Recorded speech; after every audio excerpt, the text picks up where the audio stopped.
These are the 9 things you need to know about love. The number one health and wellness Shetty recently came out with a recent episode from experts literally saying the 9 things that people need to know about love, dating, and relationships. And I'm very intrigued because while he is known as the love expert, does his advice reconcile to what the biblical principles will teach us? Because we all know that Jesus was the ultimate form of love, showing the ultimate love by dying on the cross and being the ultimate sacrifice. So I'm intrigued. Are these 6 experts that he had on his show, is it genuine love advice that will reconcile with what the Bible teaches us? The reason I want to know is because in today's society, Gen Z and millennials are actually showing a lot of signs of struggling when it comes to relationships, love, and it's very important for people like Jay Shetty to be spreading this word. But at the same time, we want to make sure that it's in line with what the Bible teaches us. So let's go deep into that. But before we do that, I wanted to share with you the specific statistics to show that this is one thing that is very important in today's society. Me, myself, I'm 30 and still not married and not in a serious relationship. So I speak for us all here. All right. So number 1, later marriage. This statistic says millennials and Gen Z are married much later than previous generations. You see, the average for boomers is 23 and 26. That was boomers, so that was before our time. Millennials are now, for women, it's 28, and for men, it's 30. So that is an increase of about 4 to 5 years. For Gen Z, it is projected that it's even going to be later. So if we continue on this trend, there may be a generation that they'll be getting married around 40 if our generation, the younger generation, doesn't really understand what love actually is. Second here, let's keep going. Rise of non-traditional relationships, open relationships, long-distance relationships, cohabitation without marriage are more acceptable and common. I would argue that, these are further away from the biblical teachings. More people identifying as LGBTQ plus than in any previous generation. Online dating, dominant, serial monogamy, and situationships. Mental health affects relationships. So millennials and Gen Z report higher levels of anxiety, depression, and stress, which can strain relationships, right? However, they're more likely to go to therapy and prioritize mental health in partners. So that's pretty good. Like I said, all these are very interesting facts. I could go over all of them, but I won't today.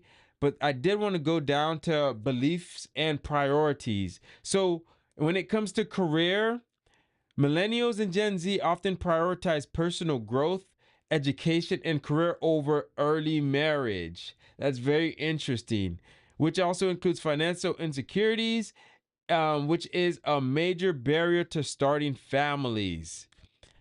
More likely to stay single. Peer review found that over 50% of millennials and Gen Z adults are single, and many are content that way. There's less stigma around being single, and self-love is emphasized more than ever. This concept of self-love is very important. I would argue, it's to the point where self-love becomes over loving others, which, as you may or may not know, is in direct, which is not what the Bible teaches us, right? The Bible teaches us love others and love God. There really is no love self in that, So I just wanted to go bring that up here. So let's go into the video. Let's start reacting to these experts, right? These experts, so to say. I haven't watched the video, so I'm intrigued to see what these people are going to be saying here. So let's get into the video.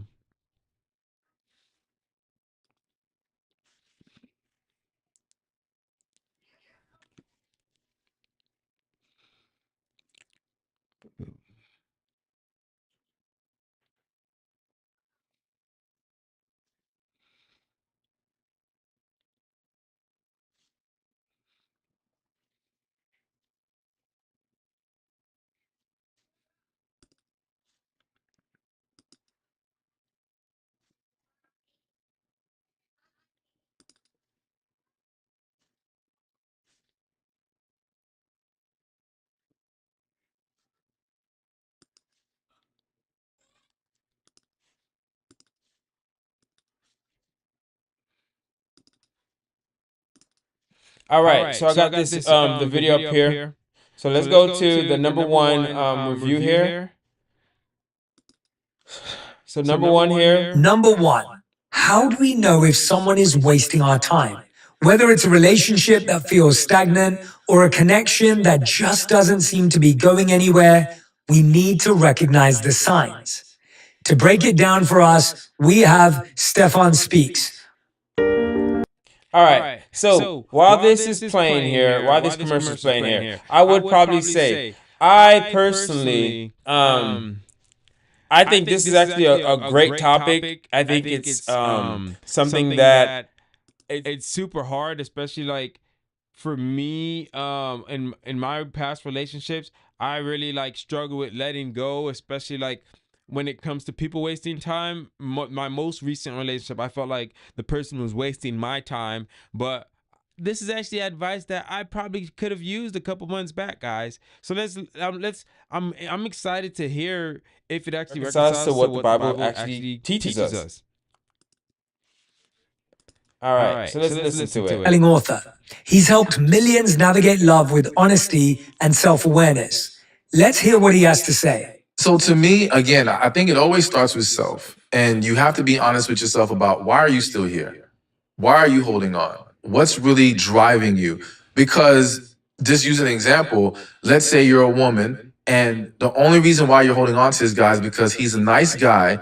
You don't feel like starting the process over with somebody else. So even though you're not feeling it with him, you figure, let me try to make it work. You're wasting your time. All right. No, okay. I think that is overall good advice. So the first, for the first, we're gonna give a pass on this first one here, and the reason is when it says self-reflection, what I really like as a Christian, what I do is I replace that self-reflection with God, right? So are we speaking with God to talk about, hey, what's my purpose? Is this person in line with my purpose? And just recently, someone gave me great advice when it came to, you know, how to find like the person that I'll be forever happy with. And they were like, hey, go after your purpose. And in pursuit of your purpose, your partner will come. So this first one, I actually really like their advice. So let's go on to number 2 here. We're not going to listen to the complete thing, but it's going to be Number 2, how do we know if what we're feeling is true connection or just chemistry? Stefan explains the difference. Are you even being yourself, or can you be yourself with this individual? If you're presenting your representative, then this is not a real connection. This is them falling for that person that you're presenting, but that's not real.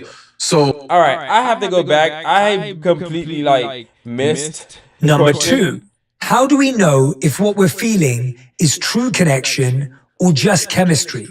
Stefan explains the difference. are you even being yourself, or can you be yourself with this individual?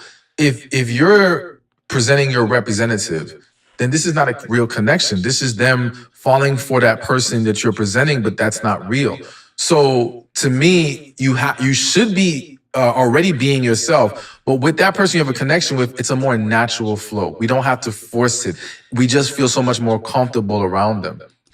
All right, I completely agree with this one as well. So we're 2 for 2 so far. This is not really a biblical like concept here, but based off my experience, I agree because when you're in relationships, you're gonna change, right? So when that chemistry might not be there, you want to make sure you are deeply connected with the person. And the reason I say that is, let's say you're going through like an identity change in your life. Whoever you decide like to be with for the next 30, 40 years, they most likely will see different versions of you. So you want to make sure that you're with somebody that's deeply connected. So when you decide to change something about you, whether it's your body, whether it's whatever you're doing for your career, work, business wise, you want to make sure that that person truly loves you for you. Because throughout my life, as I shifted my identity, because with growth, you're going to change so much. I remember when I transitioned from football into the real world, a lot of people that I thought loved me, they no longer rock with me the same way anymore because I was no longer that star athlete on the field, right? And the other thing was, the other very similar situation, I used to have like a lot more muscles, and I decided to go on a diet and for health reasons, and I ended up losing 20 pounds. And I remember the person I was with at that time, they started looking at me different. They were like, I like you more when you're like this. And if you're speaking like that, you could say it's very like lustful desires that the person is really with you for. So if the person is with you just because of your looks, you gotta really question if they're just desiring you from a lustful perspective or not. So I agree with this second one here. So far we are 2 for 2. Let's go on to number 3. There's a blue ocean wholesaling and flipping that. All right, another commercial here. I need to upgrade to premium so we could avoid. But while we do that, let me go ahead and reset this screen share as well.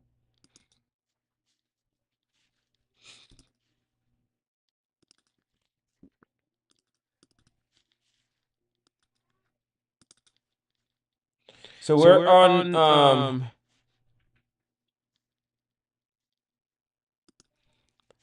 number 3 now. Looks like I'm already sharing my screen. So, are you behind in love? Maybe you're single and wondering, am I behind? If you've ever felt that way, this next guest is for you. Lori Gottlieb is a psychotherapist, author of Maybe You Should Talk to Someone, and a relationship expert who's here to remind us why being single at 28 or any age is not a bad thing. You are exactly where you need to be if you are doing the work. If you're not doing the work, you're going to be behind. And what I mean by doing the work is, if you are not in a place where you want to be with a relationship, you have to understand why. So are you examining what has not worked yet? Why, if I am single and I don't want to be single, what can I be doing differently? And so I think that's the important work. So you're not behind at all. In fact, you're probably ahead of people who are in relationships who have not done the work and maybe aren't in the right relationship or are in a relationship that's not going to last or isn't going well. Why is All right. So from a worldly perspective, I say it's good, but from a biblical standpoint, I would disagree because the thing is, the thing is with this is it was very big on what can I do for myself. And if I, from a religious standpoint, from a godly biblical perspective, I think sometimes we could often, look at ourselves as shameful and bash ourselves down. So you got to be very careful when it comes to looking at yourself as if you're not good enough, right? I think the other end of the spectrum on this is, leaning in on God and trusting that God's going to bring you people that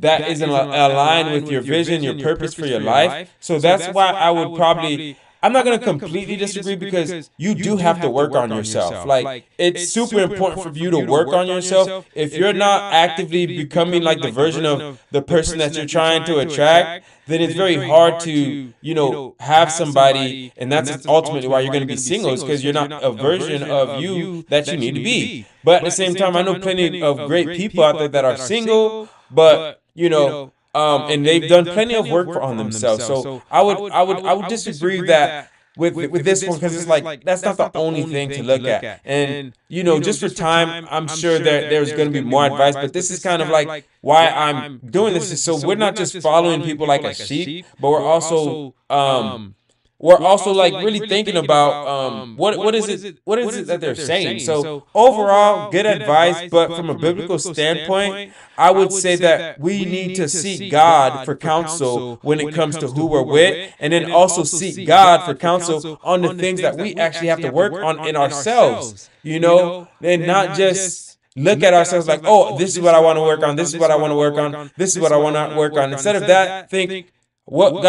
pray to God, what should I be working on right now? Because I think a lot of times when we think of being in control, that's where we get distant from God. All right? So that's why I would disagree on that one. But overall, good advice, but you got to be careful on how you interpret it. So let's go on to the next one.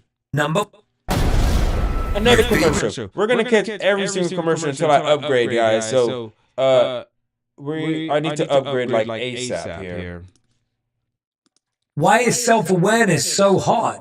Laurie's got some powerful insights on how understanding our patterns can help us build better relationships. We have this saying, we marry our unfinished business. We date our unfinished business too. So if you, let's say earlier in your life, you were around someone who, was neglectful, somebody who drank too much, somebody who lost their temper, somebody who wasn't honest, somebody who wasn't reliable. We think when we're dating as adults, like, I want the opposite of that. I want someone where I feel safe, secure, there's trust.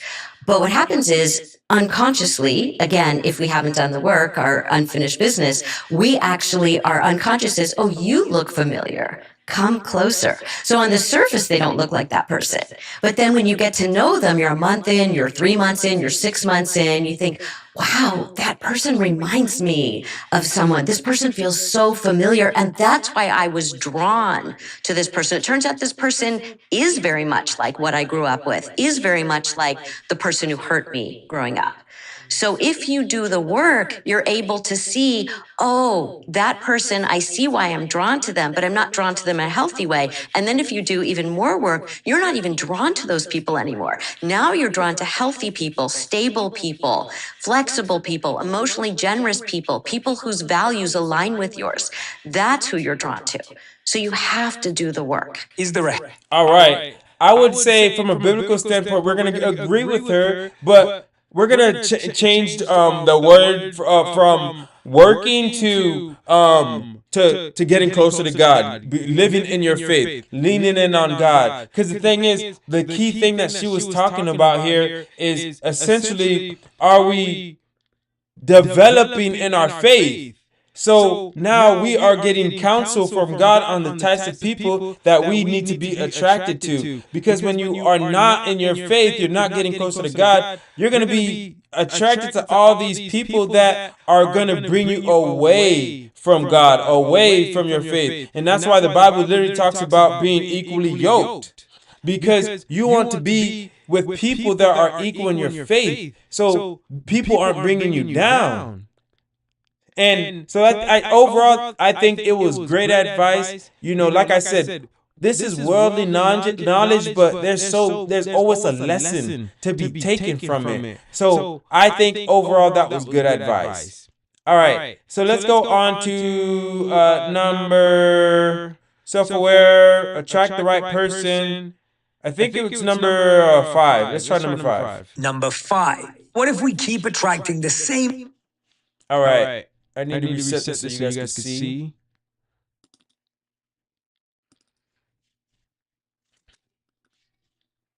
Type of relationships over and over. Dr. Joe Dispenza, neuroscientist, researcher, and expert on rewiring the brain, explains how we can break free from those cycles and attract relationships that truly align with us.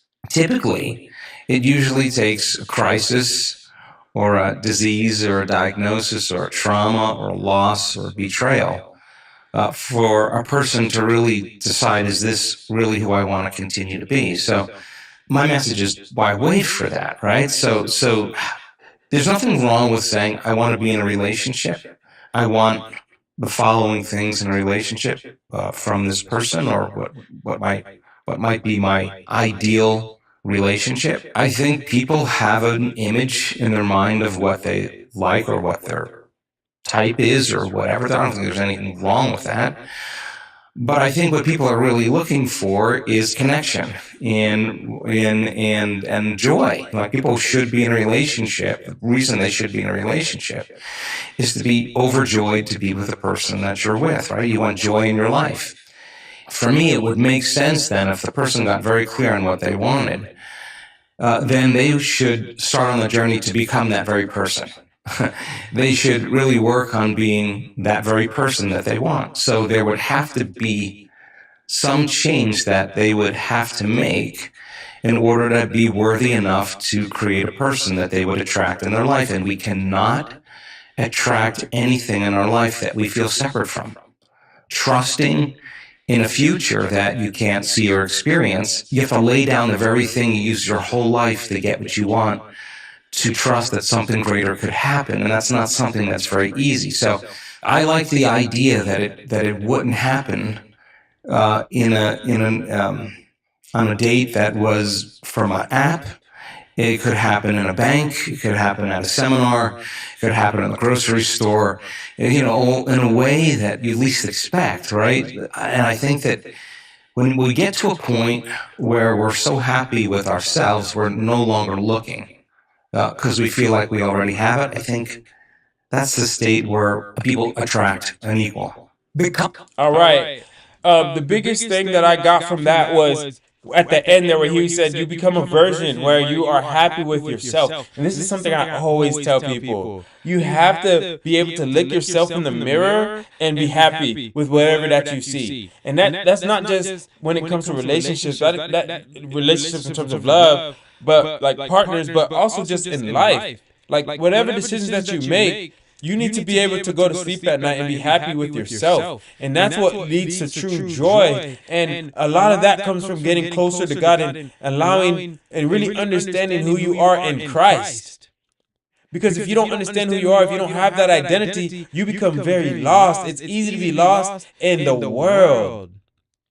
So this is actually very similar to the prior one, but at the end of the day, it's really about understanding who you are in Christ. So overall, I would say I was a little lost during while he was talking, honestly. So I would say like he's even. I'm not gonna say yes or no, but overall it did seem like pretty decent advice. All right, so let's go to number attract the right person. Number 6. We're at number 6, guys. We're moving here. All right, another ad here.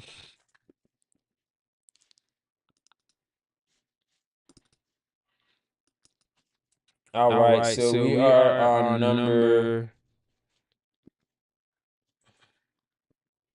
All right, I got the double ad, guys. I got the double ad. What about manifesting love? How do we stop chasing and start aligning? Joe shares why joy and presence are the key to attracting the right partner. We're conditioned in a way to like, okay, I need something out there. I need the experience, the proof. I need the event to occur. And the end product of that event or experience is called an emotion. The emotion takes away the lack or separation from not having it. So we're waiting for the event to occur to take away the feeling of separation or lack. And actually, that's not the healthiest way to create. And actually, we should feel the emotion of the experience before it happens, so that if you're feeling the emotion of that future before it happens, truly feeling it, you wouldn't be looking for it. You would only be looking for it when you felt separate from it, right? So can you maintain that state? Because the only way you're going to believe in that future is you have to feel the emotion associated with it. So good. The moment you feel the lack and the separation, you're going to believe in the past. And there's a story that goes along with the past that has everything to do with it. Dating is hard, or finding a person, or whatever that is. The story that we tell ourselves that we actually accept, believe, and surrender to as if it's the truth, right? So that's exactly what programs the subconscious mind into a belief, right? So the default is so seamless to lose that vision or that belief in the future the moment we start feeling the emotions of lack or survival in the past, right? That's the moment we can't see that future any longer, because we would be looking at that future through the lens of the past, and we would doubt that future could actually exist. That really resonated.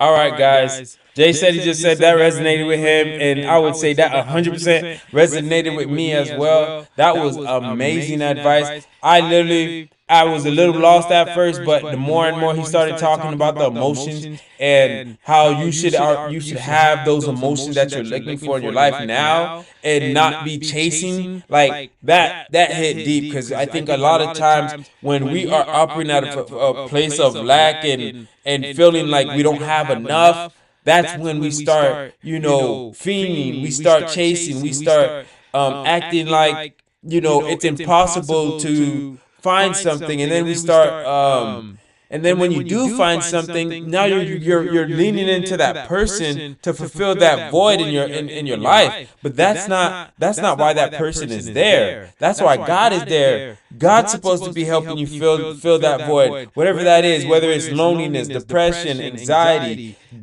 Jesus is supposed to be filling that for you. And if you're looking for your relationship to fill that for you, you're going to be left heartbroken. You're going to be left in a place that you're going to be very disappointed, because there's no human that will be able to fill that for you, because humans time and time again will always disappoint when it comes to that. But when you don't have expectations for people to fill that void, but you're able to fill that void through Christ, now you could basically find love that will basically be everlasting, and the person that you're with also won't have to carry all those heavy burdens that you're ultimately expecting them to carry.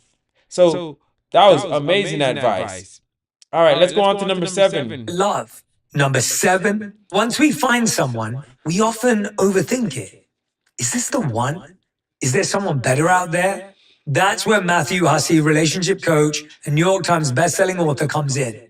He's been coaching people for years on how to make love work without the mind games. Sometimes we're wanting something else because there's, the person that's in front of us isn't compelling enough. There really is something lacking in that relationship. Mm-hmm. But I do think we have to ask ourselves, what are the things that I really must have for an amazing relationship? I'm not there's the one out there kind of a person. I've never been that way. If anyone looks back through my videos, and you know this because we've spoken about it, back when I was single, I've never been All right, another commercial.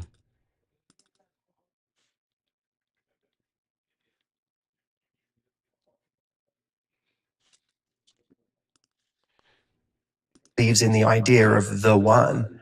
So I think that it's finding someone that we look at what's really important to us, not what's important on an egoic level. Because I think a lot of the things that make us question whether this person is right for us are ego-based. I don't think they're based on how we feel around this person.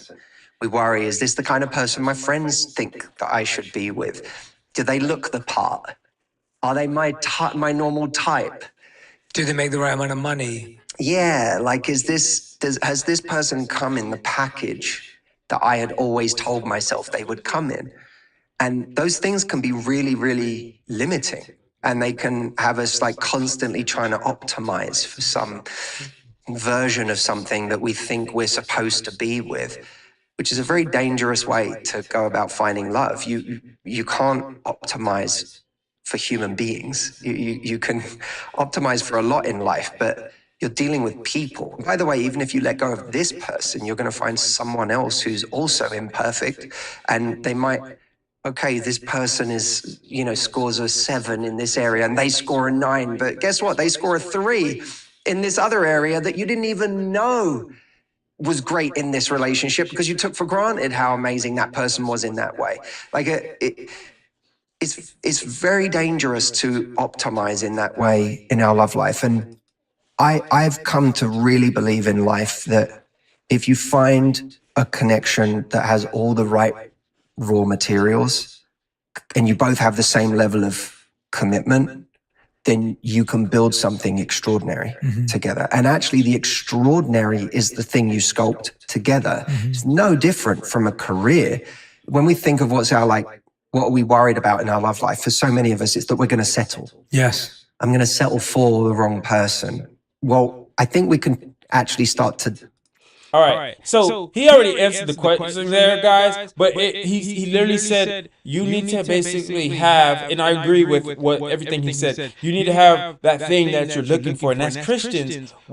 For most of us, that's going to be prioritizing God. Are they prioritizing God? And depending on where you're at in your faith, it's going to look different. I remember at first I was dating somebody and I was like, oh, I just need them to go to church. And then after a while, I was like, oh, I don't need them to just go to church. I need them to really be deep in their faith, really be pursuing God and everything that they have, right? And really holding themselves to certain standards. And that's kind of what he's explaining right here. And what he also said, one thing that's super important is do not allow the world to determine who your partner is. That's essentially what he was saying, and it relates to, the spirit versus the world, right? Are we allowing the thoughts of, oh, what is this person going to think of who I'm with? Are we allowing all these people in our lives to impact us, or do we understand what that one thing is in our lives that this person has to meet? And he literally said they need to be raw, meaning that they don't need to have the bells and whistles. They don't need to come with that. But raw, meaning they have the foundations something that you guys could build together. And I think that was amazing. Reclaim the language of settling. So let's go to number 8 now. Number 8. Your favorite movies and shows together.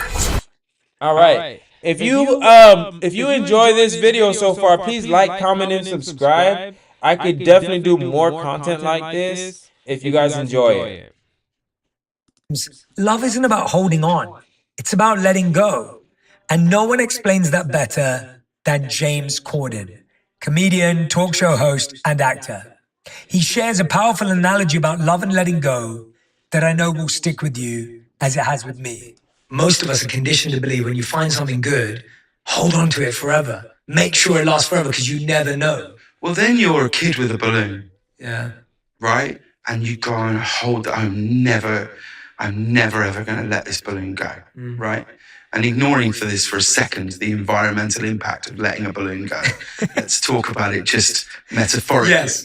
That you go, this is my balloon. I'm going to hold this balloon. I'm never, ever going to let go of this balloon. In fact, I'm going to tie it to my wrist so it can't disappear, because that happened to me once before. And you know what I mean? I'm going to just, that's it. And then slowly that balloon will just wilt and it will run out of the thing that made it great.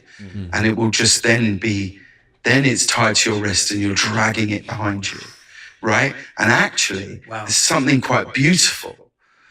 And again, environmentally, I'm not encouraging this. We didn't know about this when we were kids. When you let go of a balloon, it's magical. Magical. Look, and then you see it and you're like, oh my God, I used to have that. I used to hold on to that, and look at it now. Look, it's just floating. That's amazing. And then you go, well, now I haven't got a balloon. And then you go, well, maybe I'll get another one. Yeah. Maybe there'll be another balloon, and maybe it'll be a different shape, or it'll be shinier, or whatever it is. You've got to be able to let go of stuff to make new things come in. You've got to have the space and the time to encounter something new. A friend of mine, a year ago, maybe less, had his heart broken in the most brutal circumstances. All right. So I would say this is not bad advice, but it just depends on your situation. Now, if you're married, you got to hold on to that balloon no matter what. You know, now there's things that I think you could do to, get that balloon to start floating again. But if you're not married, I would say if that balloon's fading and you feel like that one thing when it comes to the your guys' purpose, if you guys aren't aligned, then fully, go ahead and let go of that balloon. Because that person and you will both start flying at rates that you guys probably couldn't even expect when you guys were together. So I would say overall, the answer to this one, not bad advice, but I do like the idea of being willing to let go, especially when you're not married and maybe the person that you were talking to changed up. Maybe they're not pursuing God as much as they were in the beginning, or something has changed in their life to where they're not leading spiritually anymore. That could really be a reason why you would let go of the balloon. So number 9 here, guys. How to love fully without losing yourself in the process. Radhi shares her wisdom on maintaining a strong sense of self while being in a loving, supportive relationship. This is going to be a good one, guys. People think that time is the investment, like the amount of time you spend with someone is what the investment is. This person is willing to spend 2 hours with me, but this person is willing to spend 15 minutes with me. That must mean the 2-hour person values me more, loves me more, cares for me more. But what is the quality of those 2 hours? What is the quality of those 15 minutes? Makes such a difference. And I think, I've just been so used to that concept that's what I always, related to. This friend or this relationship, this person wants to spend the most amount of time with me, that must mean, that person loves me more. And so I think that's something I really changed, because you can feel so much more fueled from a 15-minute interaction with someone and loved with presence than you can with, 2 hours of someone's distracted time. And that's something I'm still working on as a person, or being someone who's present. I think it's something I've really, I've been up and down with it. There are different times where my mind can just, go everywhere and do everything and not even be in the same room as everybody else that I'm in the room with. But So when a client comes to us with an ask to launch an influencer marketing campaign, the process is pretty streamlined. So what we'll do is we'll get into the popular opinion. I think it's something that I know it's I want to be working on, and something I want to be improving on. I think a lot of people love people being dependent on them. Definitely. Because it gives them a sense of significance. Definitely, especially if you don't know. All right, so this is the last step one here, guys, and I think it's a great one, especially when it comes to faith, guys. I think a lot of times we, when I was young, it's like I wanted to do everything with my partner, and including when it came to Bible and pursuing God. But you have to basically allow people to essentially find themselves when they are in a relationship. They need to be able to find themselves without you. So when you guys do come together, you guys are even more strong and powerful. You don't want to become too dependent, because you guys aren't married yet. If something happens, you don't want to be spiritually connected to the point where you can no longer move forward. So I think that's a very good and healthy balance, and it also keeps you to always prioritize God. Whether you're married or not, God comes first. So, as you're working on pursuing God, that's going to always be the main thing. With or without your partner, you need to be able to pursue God. So that was a great 9. Overall, most of them were great advice. So Jay Shetty, he's obviously great at what he does, and he has amazing people. And I just wanted to give you guys the biblical perspective of some of this stuff that you're hearing. So we're not just thinking in terms of the world. If you like more of this content, please like, comment, and subscribe. And I will see you on the next episode.